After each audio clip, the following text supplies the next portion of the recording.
जी अस्सलाम वालेकुम, क्या हाल है सब लोग? खैरियत से हैं। सदर आरफ अलवी साहब ने शाह महमूद कुरैशी साहब की हमायत की है ट्वीट के जरिए और उस पर एक नई कंट्रोवर्सी डेवलप हो गई है। सब लोग पूछ रहे हैं अलवी साहब से कि अलवी साहब आपको ये तो नजर आ गया, आपको ये नजर क्यों नहीं आया? अब ये जो ये है, ये क्या चीज है, ये हम आपको आज के वीलॉग में बताएंगे। और शेर अफजल मरवत और तैमूर सलीम झगड़ा के दरमियान झगड़ा हो गया। अब NA-32 का टिकट किसके पास जाएगा? पाकिस्तान तहरीक इंसाफ के अंदर ये जो फूट पड़ी है, इसका नतीजा क्या निकलेगा, ये भी हम आपको आज के वीलॉग में बताएंगे। और PTI की एक और petition supreme court of Pakistan की काज लिस्ट से उतर गई। अब ये पिटीशन कौन सी है और सुप्रीम कोर्ट ऑफ पाकिस्तान आज ये केस क्यों नहीं सुन रही, ये भी हम आपको आज के वीलॉग में बताएंगे। और इलेक्शन कमीशन ने पेशावर हाई कोर्ट के फैसले के खिलाफ सुप्रीम कोर्ट ऑफ पाकिस्तान जाने का फैसला कर लिया और साथ ही एक डिक्लेरेशन दी कि जनाब यूं महसूस होता है जैसे इलेक्शन नहीं हो सकेंगे। अब ये डिक्लेरेशन कहां से आई, क्या वाकई बात दुरुस्त है, क्या इलेक्शन कमीशन ने कोई ऐसी बात की है या नहीं की, ये भी हम आपको आज के वीलॉग में बताएंगे। और पाकिस्तान मुस्लिम लीग में फैसल सालेह हयात साहब भी आगे हुए हैं। अब फैसल सालेह हयात यहां पे क्या करेंगे, ये भी हम आपको आज के वीलॉग में बताएंगे। हम सबसे पहले सुप्रीम कोर्ट ऑफ पाकिस्तान की तरफ चलते हैं। आपको याद होगा कि पाकिस्तान तहरीक इंसाफ ने आज से चंद दिन पहले सुप्रीम कोर्ट ऑफ पाकिस्तान में एक पिटीशन दायर की थी और इस पिटीशन का मकसद ये था कि जब सुप्रीम कोर्ट ऑफ पाकिस्तान ने इलेक्शन कमीशन को कहा कि आप पाकिस्तान तहरीक इंसाफ को लेवल प्लेइंग फील्ड दें, तो उसके बाद पार्टी को यह महसूस हुआ कि हमें इस ऑर्डर के बावजूद लेवल प्लेइंग फील्ड नहीं मिल रही, लिहाजा ये तौहीन अदालत है। तो ये तौहीन अदालत की एक दरख्वास्त दायर की गई थी सुप्रीम कोर्ट ऑफ पाकिस्तान में। और पाकिस्तान तहरीक इंसाफ का ख्याल ये था कि आज 28 दिसंबर को इसके ऊपर हेयरिंग स्टार्ट हो जाएगी और जज साहबान ने उनसे ये वादा भी किया था कि एक आध दिन के अंदर आपको ये खुशखबरी मिल जाएगी, यानी आपकी दरख्वास्त सुनी जाएगी। लेकिन कल रात अचानक जो आज की काज लिस्ट है 28 तारीख की, उसे कैंसिल कर दिया गया और जो मुकदमात या जो दरख्वास्तें या जो पटिशन्स आज के दिन लगी हुई थी वो भी डी लिस्ट कर दी गई हैं। तो जब वो डी लिस्ट हो गई तो ज़ाहिर है पाकिस्तान तहरीक इंसाफ की जो तौहीन अदालत की दरख्वास्त थी वो कैसे सुनी जाएगी। इसके ऊपर बहुत ज़्यादा स्पेकुलेशंस हुई और पाकिस्तान तहरीक इंसाफ के अपने ट्रोलर्स ने ये कहना शुरू कर दिया कि जजेस भाग गए हैं, अब जजेस जो हैं वो फेस नहीं कर पा रहे हैं, ये जजेस जो हैं अब दूसरी पार्टी के साथ शामिल हो गए हैं, अब जजेस जो है पाकिस्तान तहरीक इंसाफ को इंसाफ नहीं देना चाहते वगैरह वगैरह। इस किस्म के एतराज़ सोशल मीडिया पे स्टार्ट हो गए, जबकि एक्चुअल बात यह है कि सरदार तारक मसूद साहब जो हैं वो बीमार हैं और कल भी जब वो अदालत के अंदर आए थे तो उन्होंने मास्क लगाया हुआ था और ऐसे महसूस हो रहा था कि उनको शायद बुखार है और उसके साथ साथ उनके गले के अंदर दर्द भी महसूस हो रहा था। और ये मुसलसल पिछले एक हफ्ते से उनकी तबीयत ख़राब थी, लेकिन इसके बावजूद वो अदालत आते रहे। और यहाँ जस्टिस अतर मिल्ला साहब के बारे में मैं आपको बताऊँ कि वो छुट्टियों पर थे, सारे विंटर वेकेशन चल रही हैं सुप्रीम कोर्ट ऑफ पाकिस्तान की। तो सरदार तारक मसूद साहब ने उनकी छुट्टियां कैंसिल करके उनसे दरख्वास्त करके उन्हें बुलवाया था और फिर ये 2 रुकनी बेंच बना था जो रोज़ाना की बुनियाद पे केसेस हैंडल कर रहा था, सुन रहा था। और इसी बेंच ने इमरान खान साहब और शाह महमूद कुरैशी साहब की ज़मानत ली थी। लेकिन बीमारी के बावजूद, छुट्टियों के बावजूद जजेस अदालत के अंदर आते रहे और पाकिस्तान तहरीक इंसाफ की दरख्वास्तें सुनते रहे। लेकिन जब एक दरख्वास्त नहीं सुनी गई या जज साहब वाकई बीमार हो गए और जब केसेस डी लिस्ट कर दिए गए और कास्ट लिस्ट जो है वो उतार ली गई, तो उसके फ़ौरन बाद ट्रोलर्स ने इन जजेस को भी मुर्द इल्ज़ाम ठहराना शुरू कर दिया और इनको भी पुश करना शुरू कर दिया। तो ये पाकिस्तान तहरीक इंसाफ का कमाल है कि अगर इनकी मर्ज़ी का फ़ैसला नहीं होता या इनकी मर्ज़ी या ख्वाहिश को पूरा नहीं किया जाता तो फिर उसके बाद इसी तरह होता है जो इस वक्त सुप्रीम कोर्ट ऑफ पाकिस्तान के साथ हो रहा है। अब इलेक्शन कमीशन ने यह फ़ैसला किया है कि जो पेशावर हाई कोर्ट का फैसला था बल्ले की वापसी का, उसको सुप्रीम कोर्ट ऑफ पाकिस्तान में चैलेंज किया जाएगा। कुछ टिकर्स चले हैं, कुछ ज़राए से खबरें चलना शुरू हुई हैं सोशल मीडिया पे। इन खबरों की कोई बैकग्राउंड नहीं है, किसी जगह से ये नहीं कहा जा सकता कि फ़लाँ इदारे की तरफ से खबर आई, लिहाजा हम ये कह सकते हैं कि गैर मुसद्दका इतलात हैं। लेकिन अब ये क्योंकि गैर मुसद्दका इतलात सोशल मीडिया पर इतनी ज़्यादा वायरल हैं और इतने बड़े बड़े सहाफ़ियों ने इसको ट्वीट और रीट्वीट किया हुआ है कि अब मेरा ख्याल है इसके ऊपर बात करने में कोई हर्ज नहीं है। ऐसे महसूस होता है कि इलेक्शन कमीशन के अंदर कोई मीटिंग हुई है और उस मीटिंग में यह फैसला किया गया कि पेशावर हाई कोर्ट के फैसले को सुप्रीम कोर्ट ऑफ पाकिस्तान में चैलेंज किया जाए और वहाँ सुप्रीम कोर्ट ऑफ पाकिस्तान को यह बताया जाए कि अगर इस किस्म की खींचातानी होगी, कभी हमें एक हाई कोर्ट की तरफ से फैसला आ जाएगा, कभी दूसरी हाई कोर्ट की तरफ से फैसला आ जाएगा, तो फिर हमारे लिए इलेक्शन करवाना मुमकिन नहीं होगा।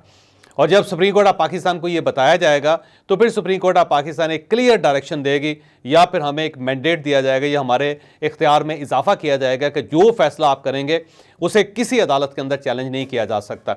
और अगर हमारे हाथ में ये ऑर्डर आ जाएगा तो फिर हम ज़्यादा बहादुरी के साथ खुलकर हम इलेक्शंस के ऊपर फोकस कर सकेंगे।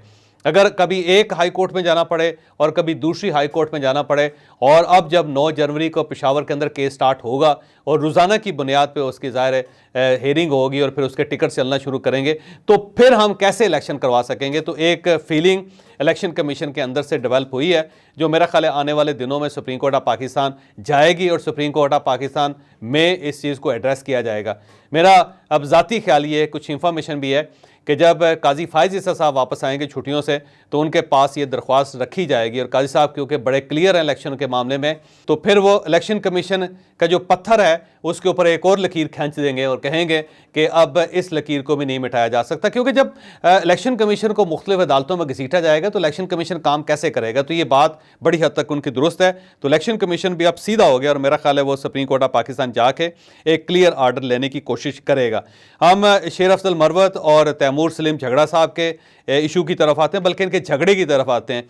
NA-32 पेशावर है और वहाँ से शेर अफजल मरवत साहब भी इलेक्शन लड़ना चाहते हैं और तैमूर सलीम झगड़ा साहब भी लड़ना चाहते हैं। तैमूर सलीम झगड़ा साहब पुराने वर्कर हैं पाकिस्तान तहरीक इंसाफ के और वो इसी हलके से ताल्लुक़ रखते हैं, जबकि शेर अफजल मरवत साहब जो है नए वर्कर हैं और इनकी एंट्री जो है एक मौके से हुई है जिसकी बुनियाद पे ये पार्टी के अंदर बड़ी तेज़ी से ऊपर चलते जा रहे हैं। क्योंकि पाकिस्तान तहरीक इंसाफ का कल्चर है कि जो गाली दे दे या जो मुक्का मार दे वो एक बड़ा हीरो बन जाता है और उसके सारे रास्ते की रुकावटें, सारे रास्ते के कांटे जो हैं चुन दिए जाते हैं और कहा जाता है कि बहादुर यही है और यही अमीर तैमूर है जिसके लिए घोड़ा भी हाजिर है और तलवार भी हाजिर है और इन्हें जहाँ ये कहते हैं, जो ये कहते हैं, इनको दे दिया जाए।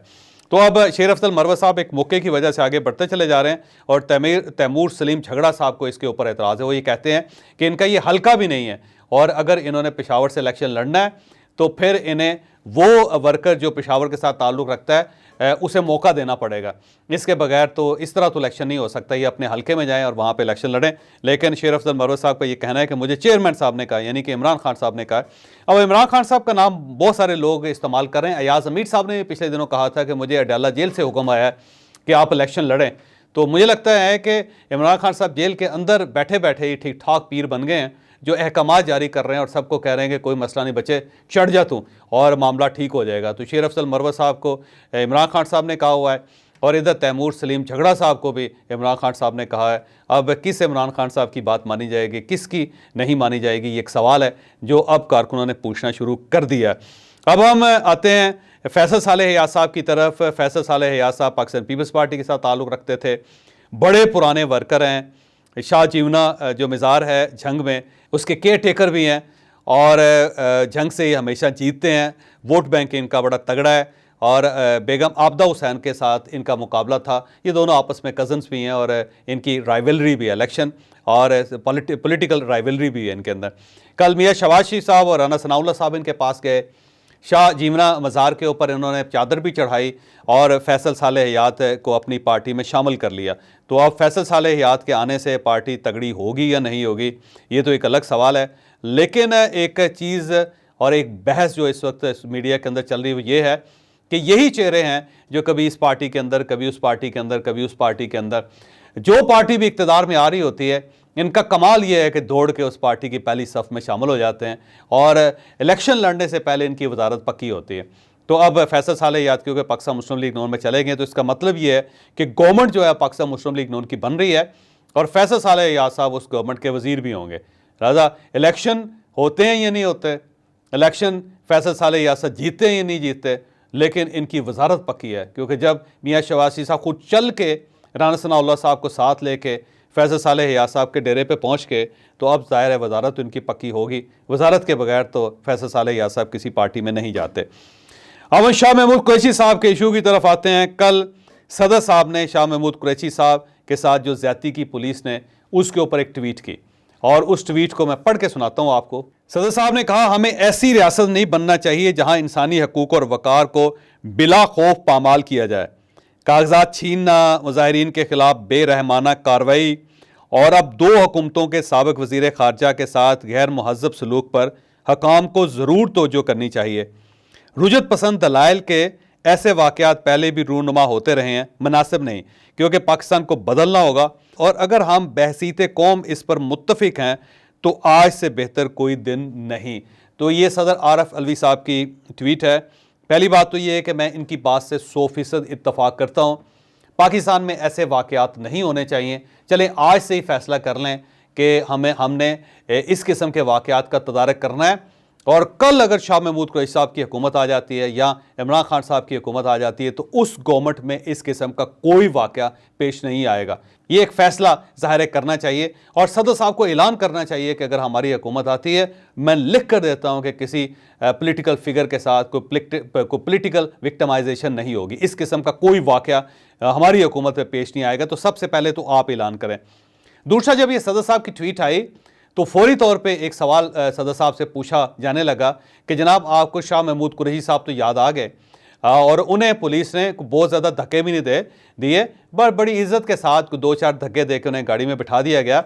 लेकिन इसी इस्लामाबाद के अंदर ये बलोच यकजहती कौंसिल के लोग बैठे हुए हैं, उनके साथ ख़वातीन थी, उनके साथ बच्चे थे, उनके साथ बुज़ुर्ग थे, लेकिन रात के वक्त ना सिर्फ पुलिस ने उनके ऊपर लाठी चार्ज किया बल्कि आंसू गैस भी इस्तेमाल की और फिर वाटर कैनन के ज़रिए ठंडा पानी सर्दियों के महीनों में रात के वक्त उनके ऊपर गिराया गया और वो सब के सब लोग बीमार हो गए और इस वक्त भी वो अस्पतालों के अंदर पड़े हुए हैं। फिर जिस तरह ख़वातीन को घसीट के गाड़ियों में डाला गया और जिस तरह उनको अदालतों में भेजा गया, जिस तरह हवालात में रखा गया, वो पूरा पाकिस्तान जानता है और हुकूमत ने बाकायदा माजरत भी की उनसे और उन सबको रिहा भी किया। लेकिन सदर साहब को ना उस वक्त कोई खातून नज़र आई, ना कोई बच्चा नज़र आया, ना उन्हें कोई बलोच यकजहती कौंसिल नज़र आए और ना उन्हें ह्यूमन राइट्स का अंदाज़ा हुआ।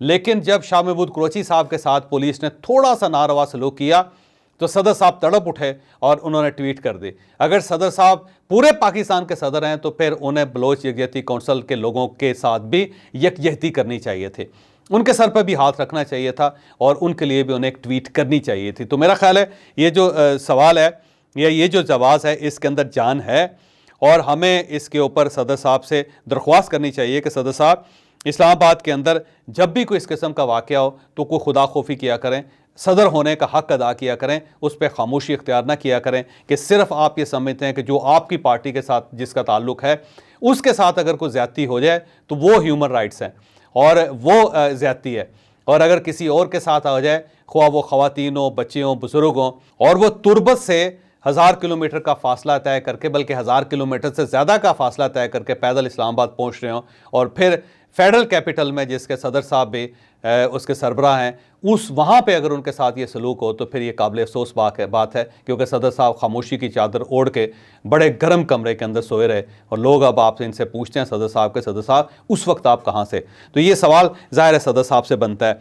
शाह महमूद कुरैशी साहब का जो एपिसोड है उसमें 3 चीज़ें और हैं जिसका जिक्र करना बहुत ज़रूरी। मैं पहले अपने वीलॉग में कह चुका हूँ कि शाह महमूद कुरैशी साहब के साथ ज़्यादती है, नस्तालीक इंसान है, बड़ी पॉलिटिकल फिगर है, मोअज़्ज़ज़ आदमी है और आज तक उन्होंने कोई गलत बात अपने मुंह से नहीं निकाली और हर लिहाज से वो इफ़ाम व तफ़हीम की सियासत करना चाहते हैं और सब सियासी जमातों के साथ बना के रखना चाहते हैं और सब लोग उनका एहतराम करते हैं। ये बात दुरुस्त है, मीडिया के अंदर भी सब लोग उनका एहतराम करते हैं। लेकिन यहाँ पे कुछ चीज़ें हैं जिनका जिक्र करना मेरा ख्याल है इस वक्त बहुत अहम है। पहला तो ये है कि जब शाह महमूद कुरैशी साहब को एक नोटिस दिया गया था या जब वो जेल से निकल रहे थे और सामने पुलिस खड़ी थी तो मेरा ख्याल है शाह महमूद कुरैशी साहब को गेट के ऊपर खड़े होके वो पर्चा पढ़ते हुए नज़र आए थे, वो ये हरकत नहीं करनी चाहिए थी। उन्हें चुप करके अपनी इज़्ज़त का ख्याल रखना चाहिए था, चुप करके गाड़ी में बैठ जाना चाहिए था, क्योंकि अगर वो गाड़ी में बैठ जाते तो फिर उनके साथ ये सलूक ना होता। और इसमें मैं अली मोहम्मद ख़ान साहब की मिसाल दूंगा कि अली मोहम्मद ख़ान साहब भी इसी पार्टी का हिस्सा हैं और उन्हें 7 मरतबा गिरफ्तार किया गया था। उनकी एक केस में ज़मानत होती थी, वो जेल से बाहर आते थे तो सामने एक दूसरी गाड़ी खड़ी होती थी और उन्हें जब इशारा किया जाता था तो चुप करके वो अपने कपड़ों का थैला उठा के उस गाड़ी में बैठ जाते थे।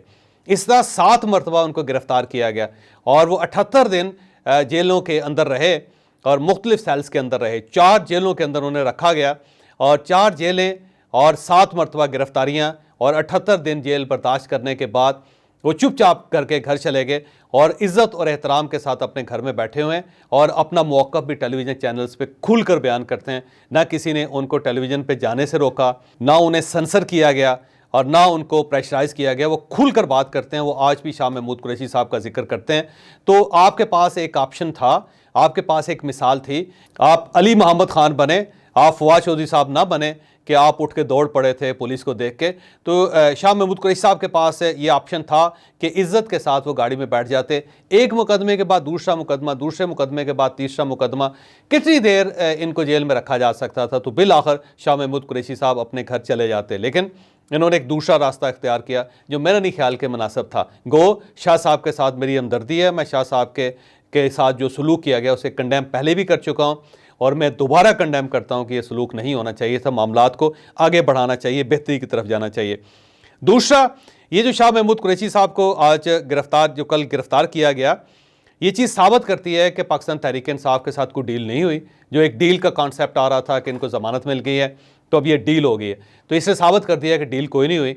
और दूसरा, इस सलूक ने या इस वाक़े ने यह भी साबित कर दिया है कि पाकिस्तान तहरीक इंसाफ इमरान खान या शाह महमूद कुरैशी साहब या चौधरी परवेज़ इलाही साहब के लिए कोई रायत नहीं है। स्टेट इनके मामले में पीछे नहीं हट रही।